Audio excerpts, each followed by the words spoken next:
Some of you are already advanced enough, there's enough presence power in you that you can actually, by choice, say, there's nothing to think about and I won't think for a while now.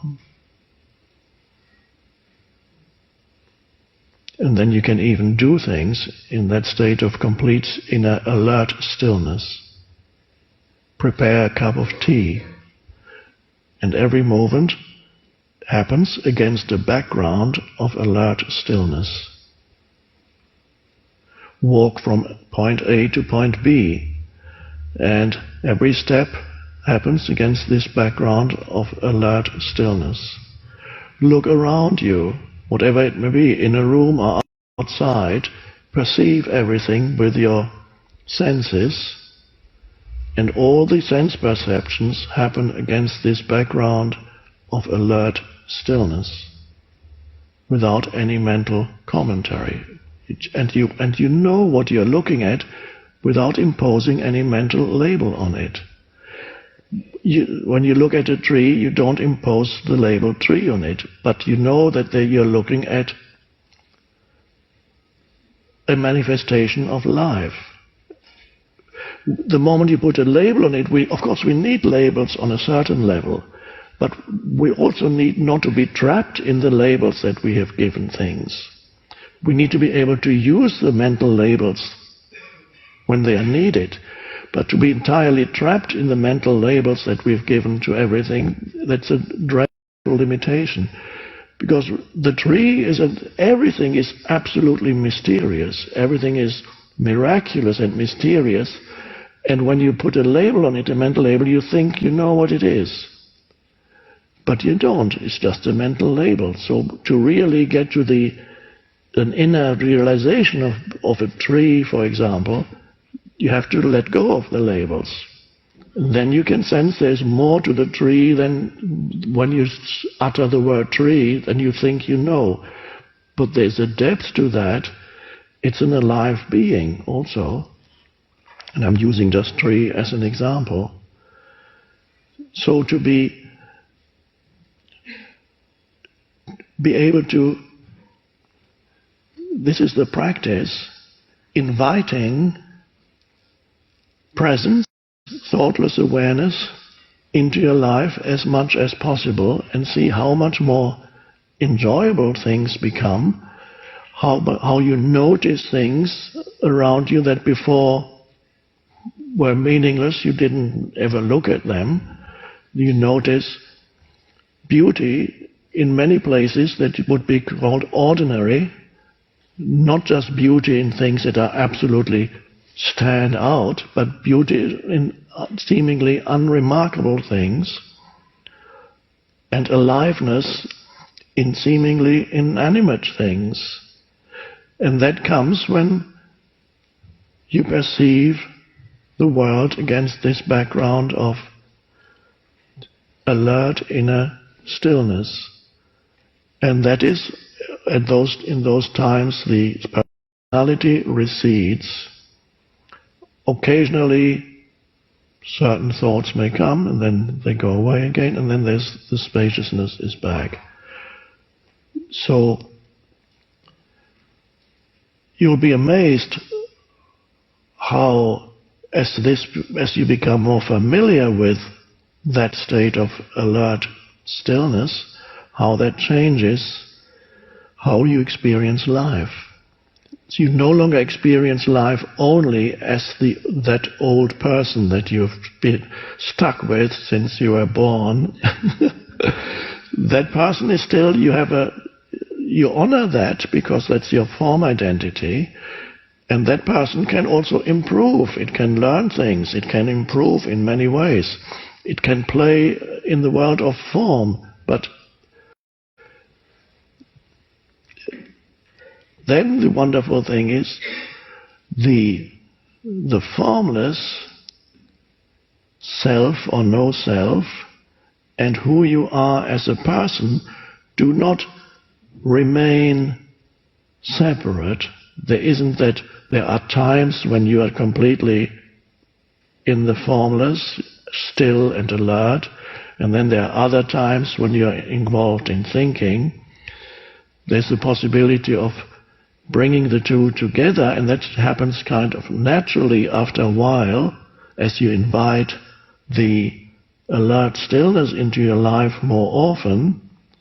Then you'll notice that even when you think, that you continue to be aware of the tiniest gaps in between your thoughts, like now.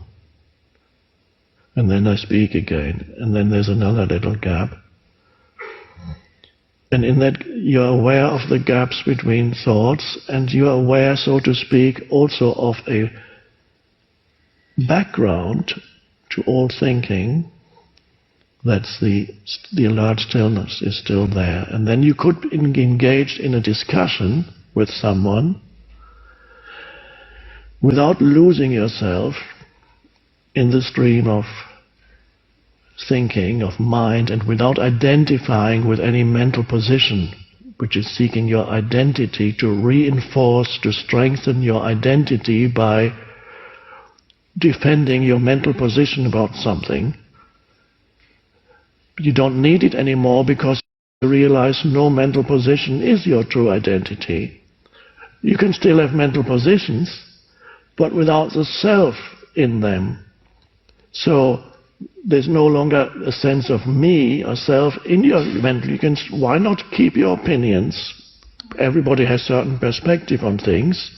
You have a certain perspective on whatever, politics, philosophy, spirituality. That's fine, but you're not looking for an identity anymore in being right about something. You can still put forward your viewpoint because you're in touch with a more essential identity, and that's the stillness behind your thinking and in between the thoughts.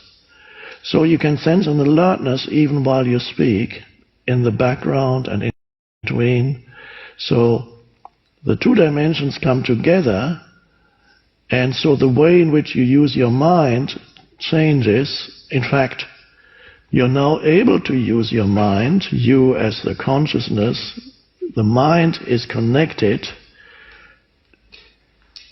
linking into that deeper dimension of no thought, which is primordial intelligence. That's where all creative insight comes from. And then your mind becomes a much more helpful tool, and it can create, it can manifest things. But what it manifests comes from the consciousness, rather than a little person that thinks, I need to manifest this or that in order to be happy. And of course, once you have manifested it, you're happy for a little while, and then you're unhappy again, needing something else to manifest. And now I need this. Okay, I've got the house now. Now I need the relationship. And then I need that. And then I need to be recognized by people. There's no end to it. And the more you have achieved on the level of form, the more you realize that that's not it.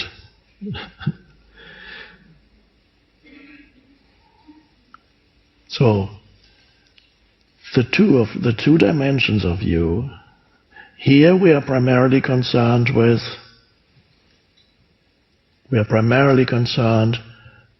the formless dimension, because that's what spirituality is about. There are many other things where you can go to workshops to learn how to improve your form identity, how to strengthen that. You can do it, yeah.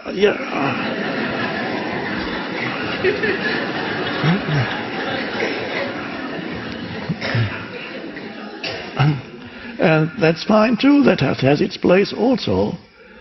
You could go to that kind of workshop, as long as you are in touch with something deeper, you can try it. I'm still planning to have a joint event together with Tony Robbins.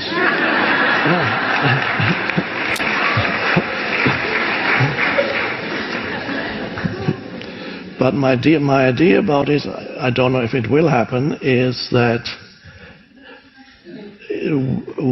we would both exchange our positions so that we are not in our comfort zone. He would be sitting in a chair, and I would be pacing up and down and gesticulate.